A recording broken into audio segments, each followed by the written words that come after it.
Oke baik, saya Chandra Kaleb, mahasiswa Ilmu Politik Stambuk 2002 dengan NIM 220906070. Pada kesempatan kali ini saya ingin mengerjakan ujian akhir semester mata kuliah Politik Lingkungan dan Sumber Daya Alam. Mengangkat tema pembangunan berkelanjutan sesuai dengan tema kelompok saya sendiri.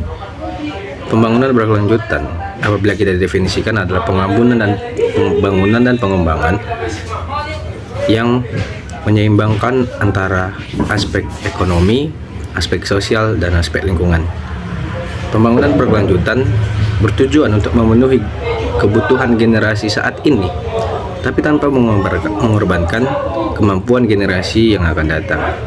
Yang dimana adalah pembangunan yang bertujuan untuk memenuhi kebutuhan generasi saat ini, tapi yang dilakukan dengan tidak secara berlebihan, agar masih bisa dipergunakan terus untuk generasi yang akan datang.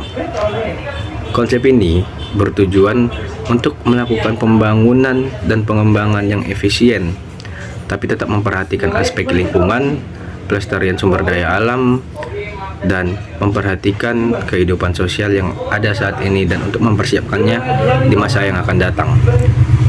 Dalam aspek ekonomi, pengembangan ini bertujuan untuk menciptakan lapangan kerja, untuk menciptakan kenaikan ekonomi bagi masyarakat, tapi tanpa melakukan eksploitasi yang berlebihan. Berarti di sini dimaksud adalah melakukan revolusi industri ataupun revolusi lapangan kerja yang tanpa mengeksploitasi sumber daya alam terlalu banyak untuk mempersiapkan di masa yang akan datang. Dalam aspek lingkungan, pembangunan berkelanjutan juga memperhatikan agar pelestarian lingkungan itu tetap terjaga, yang dimana pengurangan emisi karbon ataupun hal-hal yang tidak bagus untuk kedepannya itu dilakukan secara minim dan tidak masif. Terus yang ketiga, dalam aspek sosial, pembangunan berkelanjutan memastikan seluruh lapisan masyarakat dapat menerima hal-hal dasar yang sama, baik pemerataan pendidikan, penerimaan kesehatan, ataupun hal-hal dasar lainnya. Jadi, dalam untuk memajukan konsep pembangunan berkelanjutan, itu kita harus mendorong untuk melakukan pengembangan yang bertujuan untuk dan berguna untuk kita semua, tapi tanpa mengorbankan kelestarian alam. Berarti kita tetap harus menjaga kelestarian alam, menjaga kebersihan lingkungan, ataupun tidak mengeksploitasi sumber daya alam terlalu berlebihan, agar bisa tetap digunakan oleh generasi yang akan datang. Lagi pula penggunaan sumber daya alam, walaupun kita menggunakannya dengan cara yang minim, kita tetap harus melakukan regenerasi ataupun kita tetap harus melakukan pembuatan kembali kepada sumber daya alam tersebut apabila sumber daya alam tersebut dapat diperbaharui.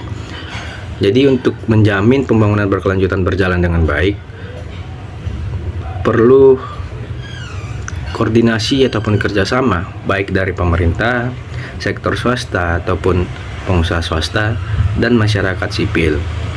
Sebagai contoh, masyarakat sipil itu lebih memperhatikan harus membangun ataupun membuat lahan-lahan pertanian yang dapat diperbaharui, dan sektor swasta juga harus mengurangi